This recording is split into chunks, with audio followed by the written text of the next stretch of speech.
Hello everyone, मेरा नाम मोहम्मद शम्स तबरेज़ ख़ान है। इस साल यूपी पीसीएस 2018 में मैंने 42nd रैंक हासिल की है। आज मैं दिल्ली नॉलेज ट्रैक पे यूपी पीसीएस की अपनी पूरी स्ट्रेटजी शेयर करूँगा। यूपी पीसीएस यूपीएससी के पैटर्न पे ही 3 स्टेजेस में किया जाता है, प्रीलिम्स, मेंस और इंटरव्यू। प्रीलिम्स में मैंने यूपीएससी की जो बेसिक स्टडी मटेरियल्स थी मैंने वही रेफ़र की। यूपी पीसीएस 2018 में for the first time negative marking introduce हुआ था और जो पैटर्न था वो भी यूपीएससी की तरफ थोड़ा सा शिफ्ट हुआ था, जिससे मुझे थोड़ा एडवांटेज था उस एग्ज़ाम में। मैंने अपनी यूपीएससी की सारी बेसिक जो मटेरियल्स थे वो फॉलो किए, जैसे कि पॉलिटी के लिए लक्ष्मीकांत, मॉडर्न इंडिया के लिए स्पेक्ट्रम, इन्वायरमेंट के लिए शंकर IAS। लेकिन इसके अलावा प्रीलिम्स के लिए मैंने घटना चक्र की जो समसामयिक जो ईयरली मैगज़ीन होती है मैंने उसको रेफ़र की, क्योंकि बहुत सारे करंट अफेयर्स के क्वेश्चन वहाँ से आते हैं। तो यही एक अलग एक ऐसी बुक थी जो मैंने बेसिक के अलावा रेफ़र की थी करंट अफेयर्स के लिए। हालांकि करंट अफेयर्स में मैंने विज़न के मैगज़ीन को भी पढ़ा था, लेकिन particularly with reference to UP PCS मैंने घटना चक्र को रेफ़र किया था। उस साल मेरे मार्क्स जो थे वो प्रीलिम्स में वो 128 या 129 के करीब थे। 3 या 4 मार्क्स मेरे अबव द कट ऑफ थे। तो प्रीलिम्स के बाद में एक साल के बाद अक्टूबर 20 से मेरा मेंस स्टार्ट हुआ। मैंने 2019 का भी मेंस यूपीएससी का मेंस में मैं अपीयर हुआ था, जिसके वजह से मैंने तैयारी जो है वो यूपीएससी के अकॉर्डिंग की थी। यूपीएससी में जिस तरीके से पेपर 1, 2, 3 एंड 4 होते हैं जीएस के और एक ऑप्शनल होता है, उसी पैटर्न पे यूपी पीसीएस ने पहली बार एग्ज़ाम कराया था। तो मैंने यूपीएससी 2019 का प्रिपरेशन जो किया उससे मुझे काफ़ी हेल्प हुआ। एक एडेड जो चीज़ मुझे करनी पड़ी थी वो थी हिंदी, क्योंकि हिंदी मैंने 10th के बाद कभी पढ़ी नहीं थी। लेकिन 18 डेज़ का जो मुझे गैप मिला था उसमें मैंने सिर्फ हिंदी और एस्से विथ रेफरेंस टू यूपी, क्योंकि यूपी में 3 एस्से होते हैं और यूपीएससी में सिर्फ 2 एस्से होते हैं। तो यूपी पीसीएस में मैंने हिंदी और एस्से के लिए अलग से प्रिपरेशन की थी। हिंदी के लिए मैंने मार्केट में नोट्स जो अवेलेबल हैं, जैसे पत्र लेखन वगैरह है, विलोम है, इन सब चीज़ों के मार्केट में नोट्स अवेलेबल हैं। मैंने सिर्फ उस नोट्स को रेफ़र किया एंड नथिंग एल्स। हिंदी थोड़ी मेरी अच्छी थी, हालांकि मैंने बहुत दिनों से पढ़ी नहीं थी, लेकिन चूँकि थोड़ा सा रिवीज़न करने के बाद मुझे उस पर काफ़ी कमांड आ गया था। हिंदी होने के बाद जीएस पेपर 1, 2, 3, 4 में एक सबसे बड़ा जो आज फ़र्क है वो ये है कि बच्चों के पेपर कंप्लीट नहीं हो पाए थे। उसका रीज़न ये था कि 20 क्वेश्चन्स होते हैं और टाइम लिमिट आपके पास कम होता है। दूसरी चीज़, यूपी पीसीएस ने इस बार जो 12 नंबर के क्वेश्चन थे उसमें 4 पेजेस दिए थे और 8 नंबर के क्वेश्चनों में 3 पेजेस दिए थे। अगर आप 3 पेज 8 नंबर के क्वेश्चन में पूरे कंप्लीट करेंगे या फिर 12 नंबर क्वेश्चन के लिए 4 पेजेस कंप्लीट करेंगे तो आप कभी पेपर कंप्लीट नहीं कर पाएंगे, और पेपर कंप्लीट ना कर पाना एक बहुत बड़ा डिसएडवांटेज होता है आपके लिए। तो मैंने वही स्ट्रेटजी फॉलो की। मैंने 12 नंबर के क्वेश्चन पहले किए, और 2 पेज 12 नंबर के क्वेश्चन में मुझे 2 पेज लिखा, इसलिए क्योंकि वो 200 या 250 वर्ड के बीच में होता है, और उसी तरीके से 100 वर्ड्स या 125 वर्ड्स 8 नंबर के क्वेश्चन में हमें लिखने होते हैं। तो इसलिए मैंने 1.5 पेज जो है वो 8 नंबर के क्वेश्चन में लिखा, और 2 पेज या फिर 2 पेज से थोड़ा कम मैंने 12 नंबर के क्वेश्चन में लिखे। जीएस पेपर 4 जो था एथिक्स का पेपर, उसके मैंने खुद से नोट्स बना रखे थे यूपीएससी के अकॉर्डिंग। उसी नोट्स ने मुझे काफ़ी हेल्प किया, क्योंकि मुझे कुछ भी एक्स्ट्रा पढ़ने की ज़रूरत ही नहीं पड़ी। केस स्टडी यूपीएससी में आता है जो कि यूपी पीसीएस में नहीं आता। मैंने देखा कि सिर्फ 2 या 3 केस स्टडीज़ आए थे। जिस तरीके से यूपीएससी में 6 केस स्टडीज़ होते हैं, लेकिन यहाँ पे सिर्फ 2 केस स्टडीज़ थे। तो इसलिए पेपर काफ़ी टाइम पे ही कंप्लीट हो जाता था। मुझे इनफैक्ट 2 या 3 मिनट एक्स्ट्रा मुझे मिल जाते थे चेक करने के लिए कि हालांकि मैंने कोई गलती की है या फिर मैं रिवीज़न कर सकूं। जो मैंने स्ट्रेटजी फॉलो की थी मेंस के लिए वो मैं थोड़ा सा आपको शेयर करना चाहता हूं। जैसे पेपर जीएस के मेंस में 4 होते हैं, पेपर 1, 2, 3 एंड 4। पेपर 1 में आपको हिस्ट्री, स्टैटिक पेपर है जिसमें हिस्ट्री, ज्योग्राफी, सोशल साइंसेज इसके पेपर्स होते हैं। पेपर 2 में पॉलिटी और इंटरनेशनल रिलेशन होता है। पेपर 3 में पर्टिकुलरली इकोनॉमिक्स होता है, जो कि नेशनल इकोनॉमिक्स और with special focus to Uttar Pradesh भी होते हैं। पेपर 4 जो होता है वो एथिक्स का पेपर होता है। मैंने जो स्ट्रेटजी यूपीएससी के लिए बनाई थी वही स्ट्रेटजी मैंने यूपी पीसीएस पे भी अप्लाई की, हालांकि विथ सर्टेन मॉडिफिकेशंस करने पड़े थे, क्योंकि उत्तर प्रदेश में क्वेश्चंस बहुत सारे पेपर 3 में particularly specific to Uttar Pradesh आते हैं। तो पेपर 1 में मैंने नोट्स बना रखे थे अपने सोशल वर्क के। मॉडर्न इंडिया के लिए मैंने एनसीईआरटी पढ़ी थी। एंशिएंट के लिए मैंने कुछ भी नहीं पढ़ा। आर्ट एंड कल्चर के लिए मैंने नितिन सिंघानिया के नोट्स को रेफ़र किया था। वर्ल्ड हिस्ट्री मैंने नहीं पढ़ा था, हालांकि क्वेश्चन ऐसा था जो इजीली लिखा जा सकता था। पेपर 2 में पॉलिटी, जो कि मैंने करंट अफेयर्स के नोट्स बना रखे थे पेपर से, न्यूज़पेपर से, द हिंदू से मैंने टॉपिक वाइज नोट्स बना रखे थे। फॉर एग्जांपल जो भी चीज़ें न्यूज़ में चल रही हैं, जैसे एंटी डिफेक्शन हो गया, या फिर रोल ऑफ द गवर्नर हो गया, या फिर president's role in Indian polity हो गया, तो इस तरह के टॉपिक्स काफ़ी न्यूज़ में रहते हैं और क्वेश्चन भी इसी से आते हैं। तो मैंने इन सारे टॉपिक्स के ऊपर अपने नोट्स बना रखे थे न्यूज़पेपर से ही। स्टैटिक के लिए मैंने लक्ष्मीकांत को रेफ़र किया और करंट अफेयर्स के लिए मैंने द हिंदू से नोट्स बना रखे थे। इन दोनों चीज़ों से काफ़ी मेरा कवर हो गया था। इंटरनेशनल रिलेशन जो पेपर 2 का पार्ट है, उसको मैंने मेंस 365 से कवर किया था। उसके क्वेश्चंस 2 या 3 आते हैं, तो इसलिए आपको बहुत ज़्यादा मेहनत करने की ज़रूरत नहीं है। आप मेंस 365 जो है प्रीवियस ईयर का, वो ले लीजिए और उसमें इंडिया अफ़गानिस्तान रिलेशन, या फिर India and its neighbours, SAARC और बिम्स्टेक, इंडिया यूएस रिलेशन, इन सबों के छोटे छोटे नोट्स बना के रख लीजिए, जैसे कि 7-8 लाइन का, क्योंकि लिखने के लिए बहुत ज़्यादा चीज़ें हैं और वहाँ पे बहुत ज़्यादा आप लिख नहीं पाते, क्योंकि याद नहीं आती है चीज़ें। तो इसलिए मैंने मेंस 365 इंटरनेशनल रिलेशन का फोकस किया, जिसमें मुझे 3 या 4 क्वेश्चन आए थे और मैंने सारे अटेम्प्ट कर दिए थे। पेपर 3 के लिए मैंने फिर वही न्यूज़पेपर से कंटिन्यूसली नोट्स बनाया था पूरे 1 साल का। उसके बाद मेंस 365 जो विज़न का आता है, मैंने उससे भी शॉर्ट नोट्स बनाए थे।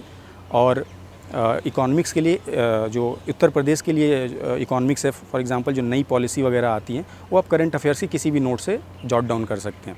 फॉर एग्जांपल जैसे मैन्युफैक्चरिंग पॉलिसी है, या फिर डिफेंस कॉरिडोर जो उत्तर प्रदेश में बन रहा है, या फिर इंफ्रास्ट्रक्चर रिलेटेड डेवलपमेंट जो उत्तर प्रदेश में हो रहा है, उन सबों से क्वेश्चन वो पूछते हैं। तो इन सबों का आप अलग से किसी भी करंट अफेयर मटेरियल से तैयारी कर सकते हैं। पेपर 4 एथिक्स के लिए मैंने अपने शॉर्ट नोट्स बना रखे थे। इसका सबसे अच्छा तरीका ये है कि सिलेबस में दिए गए सारे जो वर्ड्स हैं एथिक्स के, उनका आप सिंपली एक डेफिनेशन अपना खुद का बना लीजिए, जैसे attitude and aptitude, ethics and integrity, difference between ethics and integrity. इन सारे वर्ड्स का जो है आप गूगल करके अपने खुद का एक डेफिनेशन तैयार कर लीजिए। उससे होगा ये कि लास्ट टाइम में आपको रिवीजन करने में इजी भी रहता है, और ख़ुद का बनाया हुआ जो वर्ड्स होता है या फिर जो डेफिनेशन होता है वो याद रहती हैं चीज़ें। एग्जाम्पल्स आप कोट कीजिए, बहुत ही रियल लाइफ एग्जाम्पल मैंने कोट किए थे एथिक्स के लिए, जहाँ पे भी ज़रूरत पड़े। फॉर एग्जांपल जो है, अगर कोई प्रोजेक्ट डेवलपमेंट है, उसमें करप्शन का चार्जेस है, आपने किस तरीके से आरटीआई के थ्रू उसको उजागर करने की कोशिश की, तो ये सारी चीज़ें आप उसमें पेपर 4 के एथिक्स के पेपर में आप कोट कर सकते हैं। यूपीपीसीएस 2018 में for the first time 2 optional हटाकर 1 ऑप्शनल इंट्रोड्यूस किया गया था, और मेरा ऑप्शनल पब्लिक एडमिनिस्ट्रेशन था। हालांकि यूपीएससी में पब्लिक एडमिनिस्ट्रेशन काफ़ी एक ड्रेडेड ऑप्शनल माना जाता है, क्योंकि उसमें आजकल मार्किंग बहुत कम होती है। लेकिन स्टेट पीसीएस में मैं समझता हूँ कि public administration as an optional अभी भी काफ़ी अच्छा परफॉर्म कर रहा है। ऑप्शनल के लिए मैंने एक बहुत ही वाइड स्ट्रेटजी फॉलो की थी, जिसमें कुछ बेसिक जो बुक्स हैं उनको रेफ़र करना, जो अपने कोचिंग के नोट्स हैं उसको रेफ़र करना, और उसके बाद 3rd स्टेज रीडिंग के बाद अपने शॉर्ट नोट्स तैयार करना, ताकि एक क्विक रिवीजन हो सके। तो बेसिक्स के लिए मैंने जो बुक रेफ़र की थी पेपर 1 के लिए, वो मोहित भट्टाचार्य की थी, new horizon of public administration. मैंने अपने क्लास नोट्स रेफ़र किए थे, मोहंती सर के क्लास नोट्स थे, वो मैंने रेफ़र किए थे, और एक एडमिनिस्ट्रेटिव थिंकर की प्रसाद एंड प्रसाद की बुक मैंने रेफ़र की थी। यही 2 बुक्स और मैंने नोट्स रेफ़र किए थे पेपर 1 के लिए। उसके साथ साथ मैंने पेपर 1 के लिए पेपर 2 से बहुत सारे एग्जाम्पल्स उठाए थे, जो भी रेलिवेंट एग्जाम्पल्स हैं। फॉर एग्जांपल थिंकर्स का अगर कोई थ्योरी या फिर पॉलिसी है, तो how it is related to paper 2, ये मैंने काफ़ी यूज़ किए थे। पेपर 2 में मैंने कोई बुक रेफ़र नहीं की थी। इनफैक्ट मैंने सारे नोट्स जो है, कोचिंग के 2-3 नोट्स मैंने उठाए थे। मोहंती सर के नोट्स लिया था, और अंसारी सर के नोट्स मार्केट्स में अवेलेबल है, मैंने उसे लिया था। कुछ टॉपिक्स मैंने वहाँ से तैयार किए, कुछ टॉपिक मैंने मोहंती सर के नोट्स से तैयार किए, और सेल्फ नोट्स तैयार किया।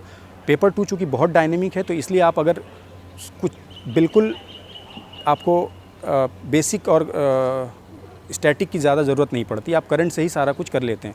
आजकल क्वेश्चंस 90% करंट से ही होते हैं, तो इसलिए आपको कोई स्टैटिक बुक रेफ़र करने की ज़रूरत नहीं है। जैसे कि मैंने लॉ एंड ऑर्डर सिचुएशन जो है, या फिर रूरल डेवलपमेंट है, या फिर अर्बन गवर्नेंस है, ये सारे टॉपिक्स जो है मैंने वो योजना से और न्यूज़पेपर से ही तैयार किए थे। थोड़ी बेसिक्स पे मैंने काम किया था, बाकी सारा योजना और करंट अफेयर से ही मैंने डील की थी। एक चीज़ मैंने और की थी कि सेकंड ARC का जो नोट्स हैं with reference to topics which are mentioned in the syllabus, for example law and order का जो एक पूरा ARC का नोट्स है, एक एथिक्स इन गवर्नेंस का पूरा एक आरसी 12th रिपोर्ट जो है वो मैंने रेफ़र की थी और उसके शॉर्ट नोट्स बना लिए थे। पूरे रिपोर्ट आपको नहीं पढ़ने हैं एआरसी के, कुछ रिपोर्ट्स जो कि directly mentioned in the syllabus है उसे आप पढ़ सकते हैं, जैसे लॉ एंड ऑर्डर है, अर्बन गवर्नेंस है, स्टेट गवर्नमेंट है, एथिक्स इन गवर्नेंस। तो ये सारे टॉपिक्स आप वहाँ से पढ़ के कर सकते हैं। डायरेक्टली क्वेश्चंस जो हैं वो सेकेंड एआरसी से भी पूछे जाते हैं पेपर 2 में। तो ये बेसिकली मैंने एक अपने ऑप्शनल पेपर की स्ट्रेटजी शेयर की थी। एक ऑप्शनल इंट्रोड्यूस होने की वजह से मुझे काफ़ी एडवांटेज था, क्योंकि मुझे 2 ऑप्शनल पे मेहनत नहीं करना था। ऑप्शनल मैंने 2 साल से पढ़ रखा था और उसके शॉर्ट नोट्स बना रखे थे। शॉर्ट नोट्स बहुत ज़रूरी है, क्योंकि आपके जीएस पेपर और ऑप्शनल के पेपर में 1 दिनों का गैप होता है। तो आपके पास 15 या 20 पेजेस का कुछ नोट्स होना चाहिए एटलीस्ट।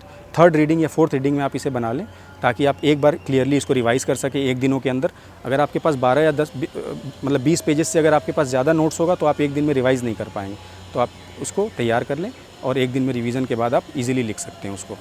अभी मैंने आपको ये प्रीलिम्स और मेंस की स्ट्रेटजी शेयर की। अभी हम इंटरव्यू की बात करेंगे। एक बड़ी अजीब चीज़ मेरे साथ जो हुई थी इंटरव्यू के टाइम में कि 7 अगस्त को मेरा इंटरव्यू था और 4 अगस्त को मेरे यूपीएससी इंटरव्यू का रिज़ल्ट आया था और मेरा नहीं हुआ था, जिसके बाद मैं काफ़ी शैटर्ड था और मुझे समझ नहीं आ रहा था कि मुझे इंटरव्यू में मैं कैसा परफॉर्म कर पाऊँगा।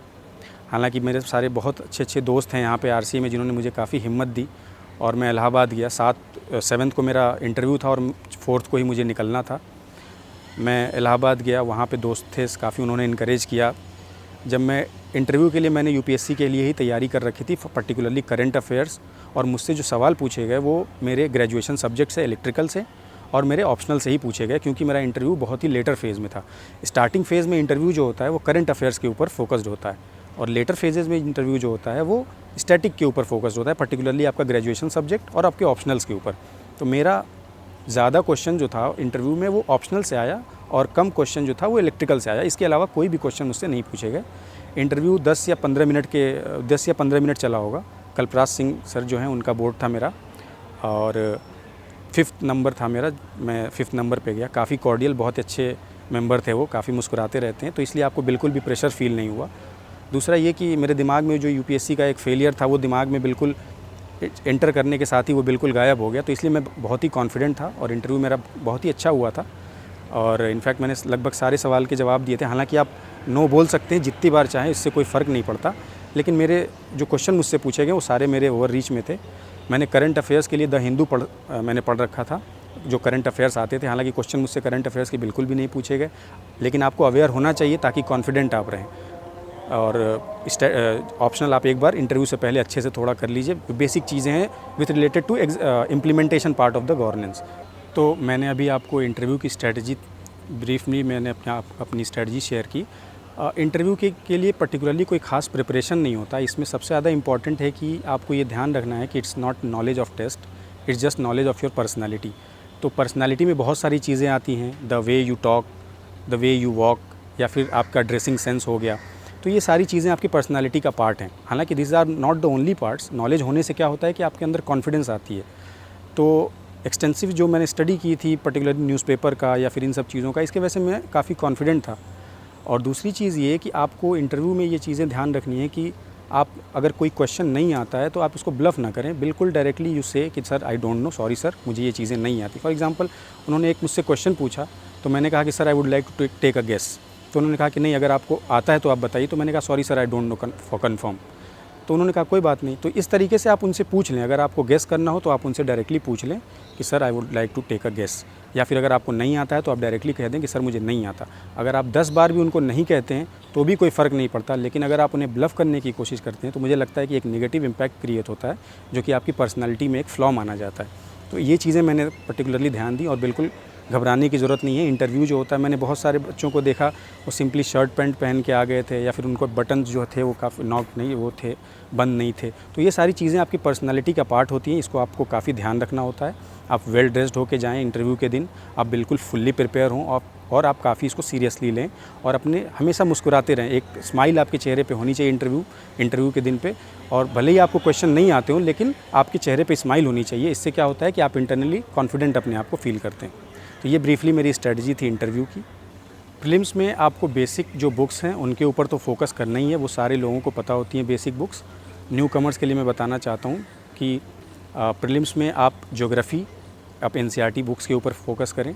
लोग कहते हैं 6 to 12, आप 6 to 12 कर लें या फिर 9 to 12 कर लें, ये आपके ऊपर डिपेंड करता है। मॉडर्न इंडिया के लिए मैंने जैसे एनसीईआरटी की बुक्स है बिपिन चंद्रा की पतली वाली, मैंने वो रेफ़र की थी। और लास्ट टाइम रिवीजन के लिए स्पेक्ट्रम, आजकल स्पेक्ट्रम काफ़ी मोटी आने लगी है, तो उसको न रेफ़र करके पुरानी वाली जो स्पेक्ट्रम थी वो काफ़ी पतली है, उसे आप रेफ़र करें। एनवायरनमेंट के लिए मैंने शंकर की बुक रेफ़र की थी, सिर्फ एनवायरनमेंट के लिए सिर्फ वही, और करंट अफेयर्स मैंने किया था। एनवायरनमेंट के बाद मेरे पास पॉलिटी के लिए जो बेसिक बुक है वो है लक्ष्मीकांत। अब जो अपडेटेड वाली है उसमें काफ़ी कुछ नई चीज़ें ऐड हो गई हैं, तो उसे आप ले लें। पॉलिटी आपकी लगभग सारी चीज़ें वहाँ से कवर हो जाएंगी। और जो बचता है वो है करंट अफेयर्स और art and culture. Art and culture के लिए आप नितिन सिंघानिया की बुक को रेफ़र कर सकते हैं, और करंट अफेयर्स के लिए आप या तो कोई भी मंथली मैगज़ीन ले लें, जैसे विज़न का मंथली मैगज़ीन आता है, या फिर IAS पार्लियामेंट का एक मैगज़ीन आता है मंथली, उसको आप रेफ़र कर सकते हैं। And thank you for watching.